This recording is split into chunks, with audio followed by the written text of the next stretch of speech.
Everyone, good morning. আজকে আমরা যাইতেছি উদয়পুর, আবার ট্রেনে, আবার ফিরেও আমো ট্রেনে। তো চলো ভিডিওটা শুরু করা যাক। তো সকালে ঘুম থেকে উঠতে আমার ঘরে ঠাকুর পূজা দিয়ে এদিকে আমি রেডি হয়ে গেছি। তারপর একটা টোটো করে সেটা আমি স্টেশনের উদ্দেশ্যে রওনা দিছি। Ambassa station, Ambassa to Agartala, Agartala to Udaipur যাবো, ঠিক আছে। তারপর আয়া দেখি ট্রেনও তাড়াতাড়ি আয়া পড়ছে। তো ট্রেনের টাইম আসছিল আমবাসার থেকে 8:10 ট্রেন ঢুকছে, 8:20 ছাড়ছিল। তারপর আগরতলায় আয়া সেরা 10:30 এমন টাইমে আয়া সেরা ট্রেনটা থামছিল, আর 10:50 আসছিল উদয়পুরের ট্রেন। তো উদয়পুরের ট্রেন মানে সাবরুম টু আগরতলা ট্রেন, এটার মধ্যে উঠলাম। তারপর উদয়পুর নামতে নামতে আমরা বাজছিল 11:40 এমন বাজছিল। তারপর গল্প করতে করতে আমরা উদয়পুর পৌঁছে গেছি। তারপর একটা অটো করে সেরা আমরা মাতাবাড়ির উদ্দেশ্যে স্টেশন থেকে রওনা দিলাম। তবে উদয়পুরের মাতাবাড়ির টু স্টেশনের দূরত্ব হাঁটতে গেলে 15 মিনিটের মতো। তো আমরা টোটো করে সেরা গিয়েছিলাম, 3 মিনিটের মতো লাগছে। তারপর একটা দোকানে আইসি, এখান থেকে একটু ঠাকুরের লেখা ফেরা ফুল টুল সব কিছু নিয়েছি। তো আজকে আমরা বাইকটা খুবই ভালো আসিল, খুব একটা ভিড় আসিল না, তবে বৃষ্টি আসিল না, কিন্তু বৃষ্টি বৃষ্টি ভাব আসিল। তো গেছিলাম আমি, আমার মেজো দিদা, আমার মামি আর আমার ছোট্ট বোনুরই আজকে বার্থডে আসলো, সেই উদ্দেশ্যে আমরা সবাই যাওয়া। তো তারপর এদিকে আমি একটু মায়ের দর্শন করলাম, কিন্তু সামনে দিয়ে রশি আসিল, সেই কারণে একদম সামনের থেকে দেখতে পারছি না।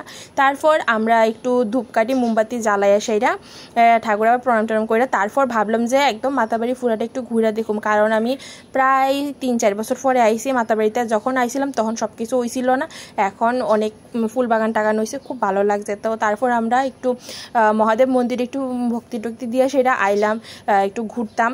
তো ফুল বাগানটা আমার খুব ভালো লাগছে। আর ওই সময় না একটা রোদ পড়ে গেছিলো, বৃষ্টি বৃষ্টি ভাব আসছিল, তো খুব রোদ আসছিল না, খুব ভালো লাগছে আর সুন্দর হাওয়া বইতেছিল।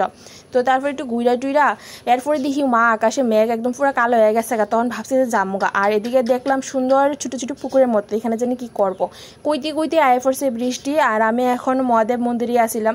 তারপর একটু পরে বৃষ্টি থামছে, পরে আমরা আইছিলাম এখানে অনেক কিছু কেনাকাটা করবো আর কি, টুকটাক জিনিস, ঠাকুরের জিনিস।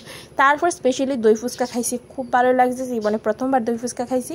তো আমি আর মামি খাইছিলাম, দই ফুচকাটা খুব ভালো লাগছে, তোমরা চাইলে খাইতে পারো। সিঁড়ি দিয়ে আয়া সেটা প্রথম যে দোকানটা, এটার থেকে আমরা খাইছি। তারপর দেখলাম কি রোদ উঠছে আবার। আর এদিকে আমার বোন ওই কচ্ছপরে বিস্কুট খাইতে লাগছে, আর কচ্ছপগুলো অনেক উপরে উঠতে খাইতেছিল, দেখতে খুব ভালো লাগতেছিল, তাই 3-4 বার খাওয়া হয়েছে। এরপর টাইম হাসরা তেলে লয়ে গেছি, চল যাওয়ান লাগবে বাড়ি। তারপর আয়া পড়ছে আবার টোটো করে সেটা স্টেশনে। আর তখন প্রচণ্ড পরিমাণ রোদ ছিল, মাথা ফাটাই লেতেছে এত রোদ। আর স্টেশনে আয়া দিয়ে ওরে বাপরে। আর তারপর ভাগ্যিস একটু বড় সিট পাইছিলাম। তারপর আবার সন্ধ্যা ট্রেনে, বিকালের ট্রেনটা ছিল উদয়পুর থেকে 3:30, আর সন্ধ্যা ট্রেনটা ছিল 6টার সময়। এটা দিয়ে আমি বাড়িতে আয় পড়ছিলাম।